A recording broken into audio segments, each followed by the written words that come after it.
네, 반갑습니다.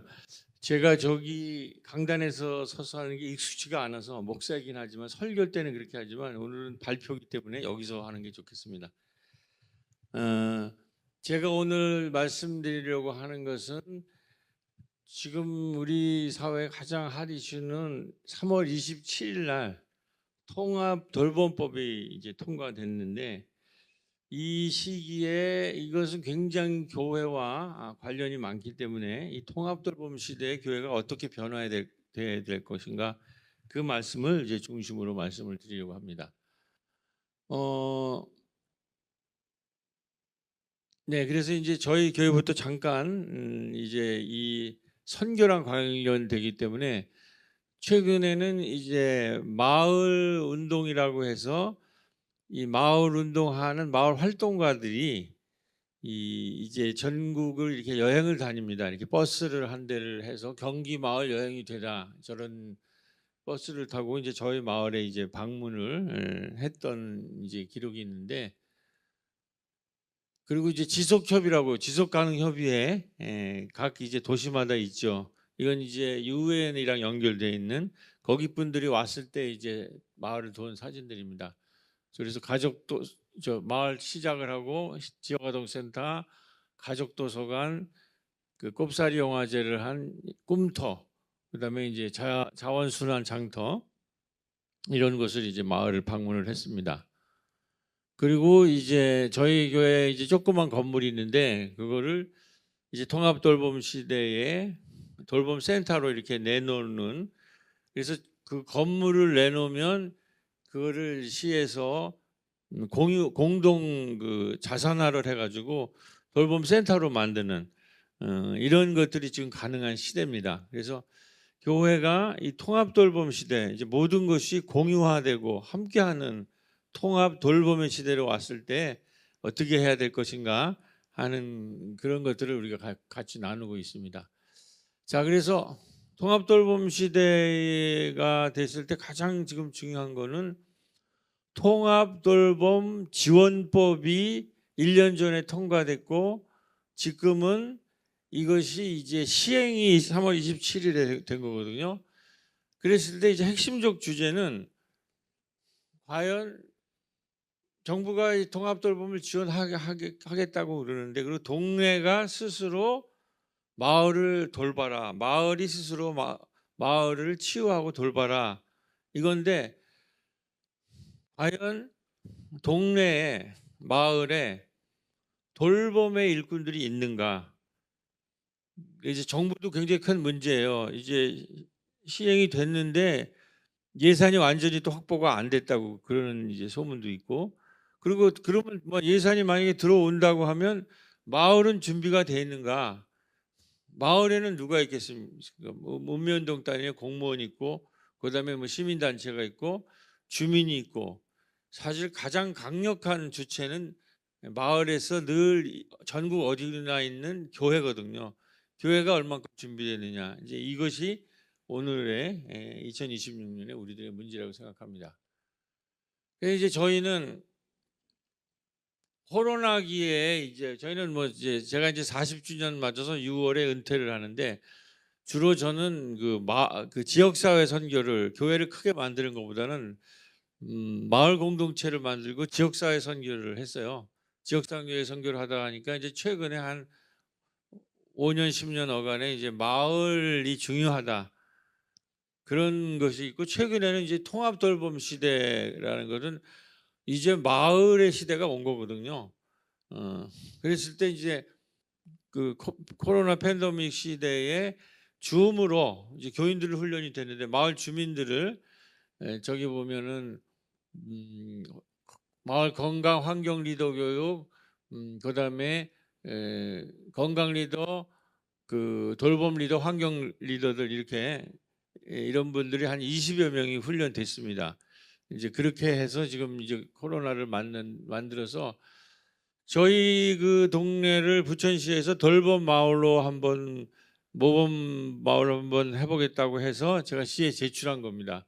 그래서 저 돌봄 기관으로는 지역아동센터, 가족도서관, 꼽사리 영화제가 있고, 동아리로서는 신신마라고 하는 어르신 마을이 있고 꼬비 심야 식당이 있고 문희학당이라는 문화예술 돌봄 이런 사업들을 해서 여기에 이제 온전한 기쁨 재단은 세 교회가 지금 연대를 해서 마을을 이제 책임지는데 저희 교회는 작은 교회고 조금 규모가 있는 그 교회는 뭐를 하냐면은 집수리를 해주고 장례식을 치러드려요. 재단을 만들어서. 그러니까 그런 작은 교회랑 좀 규모가 있는 교회들이 연합을 하면 마을 전체를 돌볼 수 있겠다. 이 그림을 제가 이제 시에 제출을 했습니다. 그리고 앞으로는 이런 돌봄 사역팀, 목회자, 장로, 권사, 청년 리더들이 같이 들어와 있는 그 돌봄 사역팀을 마을 단위로 교회 단위로 만들어야 된다. 그리고 돌봄위원회가 만들어야 되고 이런 이제 실행 체제가 바뀌어야 된다는 말씀을 드렸고 저희 교회는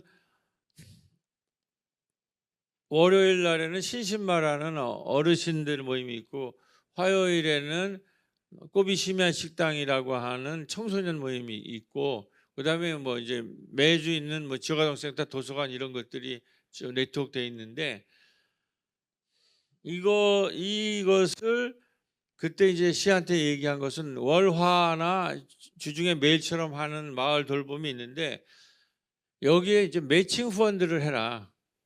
뭐 시나 이런 데서 다 하는 게 아니라 지금 이틀 또 월화를 책임지고 매일처럼 하는 거 있는데 하루 이틀 정도를 더 시에서 해서 일주일 내내 이 마을을 돌볼 수 있는 거로 이미 있는 지역 기반, 교회 기반, 시민사회 기반을 그걸 공유화해서 주간 통합급식, 통합돌봄학교, 어르신 건강돌봄센터 이런 식으로 통합돌봄 시대에 마을 전체를 돌보는 그런 거리로 서로 가자 이제 이렇게 제안을 하고 있는 겁니다. 자, 이거 약간 이론인데 시간 관계상 그냥 간단. 지금 관심이 있는 분은 제일 처음에 돌봄의 사회학이라고 하는 일본 여성이 쓴 여성학자가 쓴 거예요.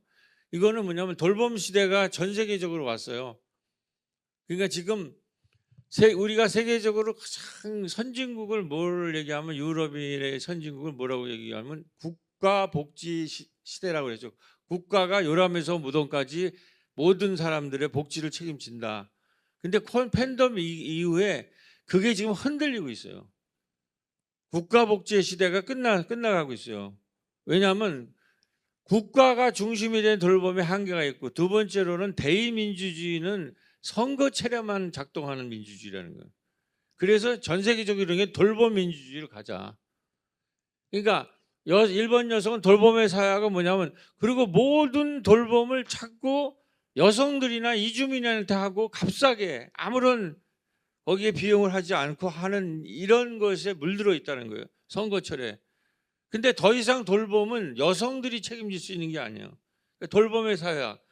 돌봄은 이제 여성들이 책임지는 것이 아니라 그 사회가 책임지라는 얘기예요. 그게 돌봄의 사회학이고 그다음에 국가복지 시대를 넘어서서 돌봄 민주주의를 가야 된다. 그게 지금 이제 서구 사회에서 하는 이제 새로운 사회 제도고 우리 그 김희강이라는 고대에는 돌봄 민주 국가 체제도 돌봄 민주주의로 가야 된다는 거죠. 그래야만 생활에 있는 생활 민주주의, 생활에 있는 것이 매번 닥치는 우리 삶의 문제, 읍면동 단위에 그거를 처리할 수 있다라는 거죠. 대의제 가지고 안 된다는 거예요. 하여튼 이게 지금 하는데 여기에 이 흐름에 교회가 굉장히 중요한 시대가 왔어요. 근데 교회가 지금 몰라요, 이 시대가 왔는지. 지금 우리 여기 액트 나오는 이제 이런 걸 하는데 별로 이거에 대해서 통합돌봄법이 통과됐는지 시행되는지도 잘 모르고 있다는 거죠. 이게 여기서 핵심은 뭐냐면 돌봄을 누가 할 거냐? 국가가 실패했어요. 국가가 공무원 가지고 할 수 있는 게 아니라는 거죠. 지금 시대는. 이거 팬데믹 때 우리가 경험을 했죠. 돌봄이 얼마나 중요한 건가. 그러면 국가가 실패하면 꼭 누가 나서냐면 시장이 나서요. 시장은 무슨 짓을 하냐면 늘 돌봄 자체를 상품화로 만들어요. 돌봄의 상품화. 그래서 돌봄을 가지고 장사를 하려고 그래요. 지금 우리 교회가 마을이 나서지 않으면 이 돌봄도 전부 상품화할 거라는 거죠. 미국이 그런 사회예요. 거기는 뭐 진료 한번 받으면 억 단위가 나온다고 그러잖아요. 돌봄이나 우리 건강을 기업이나 사기업이 전부 가지고 가가지고 서민들이 진료를 받을 수가 없다라는 거죠. 국가도 실패하고 시장도 실패하고 결국은 누가 책임져야 되냐? 마을이 책임져야 돼요.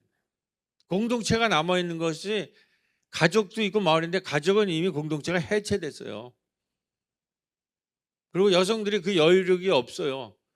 그러니까 지금 마을을, 그래서 마을의 시대가, 마을을 누가 책임질 거냐, 마을을 누가 돌볼 거냐, 마을 공동체다.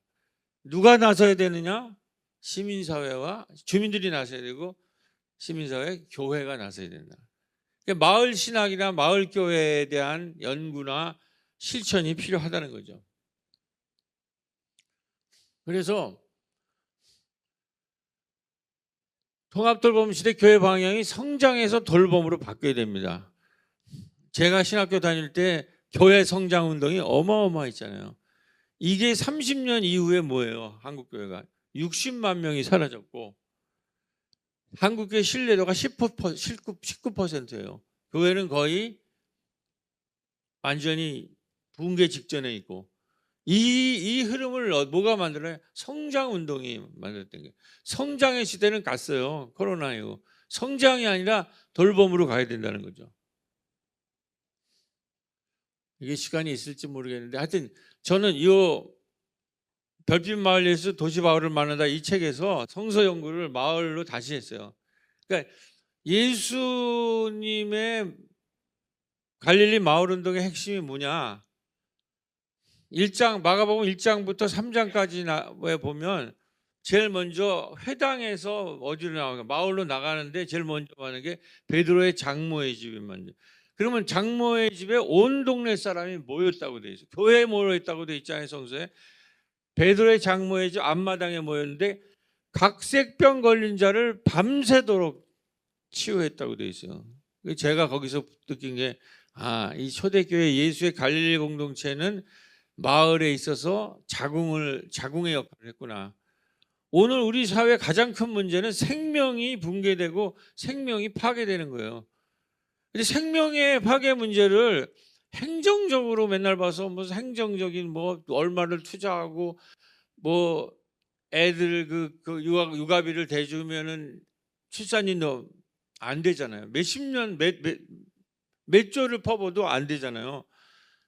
핵심 문제는 생명을 잉태, 출산, 양육하는 거, 돌보는 거가 핵심이 뭐냐면 자궁의 문제예요. 자궁이 붕괴된 거예요. 자궁이 붕괴됐다는 건 오늘의 2000년대 팬덤 이후에 보면 뭐냐면 사회적인 자궁이 붕괴됐다는 거예요. 개인적 자궁이 아니라 사회적 자궁. 사회적 자궁의 핵심이 뭐냐? 마을이 붕괴됐다는 거예요. 생명을 잉태하고 출산하고 양육하고 돌볼 수 있는 시스템이 붕괴되니까 고독사가 나오고 최고의 자살률이 나오고 치매, 별빛 예수라는 것은 이 사람들이 파편화됐을 때에는 절망과 아무런 길이 안 보이는데 이 파편화된 고독사, 치매 환자, 자살자를 별빛 망으로 묶으면 생명망으로 묶으면 별빛 북두칠성이라는 길이 보인다는 거예요.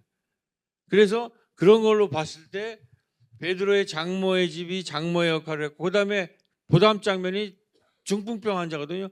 중풍병 환자 구제할 때 누가 나섭니까? 4명이 들 것을 가지고 나서 해서 지붕을 뚫고 예수를 만나죠. 그게 바로 생명망짝이에요.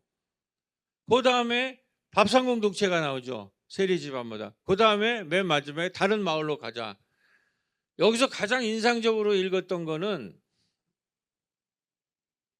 그 혈류병 환자잖아요. 혈류병 환자. 14년이라는 게 14년. 그리고 혈류병 환자를 고치는 거가 뭐예요? 야리고의 그 회당장의 딸을 고치러, 걔가 14년 되는 애예요. 14년이 뭐예요? 아기를 가질 수 있는 생리가 시작되는 거 아니에요. 그러니까 이스라엘 문제는 14년 동안이라는 생명을 잉태할 수 있는 그 여자들이 전부 죽어가고 있다라는 거예요. 그거를 유대교의 회당장 야이로도 못 고치고 있는 거예요. 그러니까 예수가 그걸 고치는 거예요. 그러니까 교회가 이 생명의 망을 짜고 생명의 자궁 역할을 해야 된다는 강력한 얘기예요. 그게 그 상징물이. 그러니까 전체의 기적이라 치유 사화는 생명망을 복원하고 사회적 생명의 자궁을 보호하는, 그게 되니까는 문둥병 환자가 하지 말라고 그래도 내가 생명의 사람을 만났다고 소문을 퍼뜨려 가지고, 예수는 소문 퍼뜨리면 이제 붙잡히게 되잖아요. 이걸 제일 싫어하는 사람이 밥상에 가서 회당에 있는 사람이 나와서 예수 보러 너는 왜 세리와 죄인과 뭐 놀고 먹고 마시냐 그러니까 나는 의인을 부르러 온 것이 아니라 죄인을 부르러 왔다는. 이걸 제일 싫어하는 사람이 당시에 회당 사람이라는 게 종교인들이었다라는 거예요. 시간이 없기 때문에. 그래서 건물에서 아까 이제 설교 말씀을 건물에서 마당으로, 건물에 지금 예루살렘으로 갈 필요 없다는 거죠. 건물이 아니라 마을의 마당으로 나와야 된다는 거예요. 생태계와 생명망으로 마당 짜기를 해야 돼요. 마을. 예수의 핵심적 사역은 회당이 아니야. 회당에서 나와서 그 마당의 생태계를, 생명망을, 요즘 말하는 플랫폼을 짰다라는 이런 말. 건물에서 마당으로 나와야 된다. 그러면 이 예수의 갈릴리 마을 운동이 사도 바울에게는 어떻게 가느냐? 짧게 얘기하면 고린도 교회의 분열이 어떻게 일어났냐? 고린도 교회는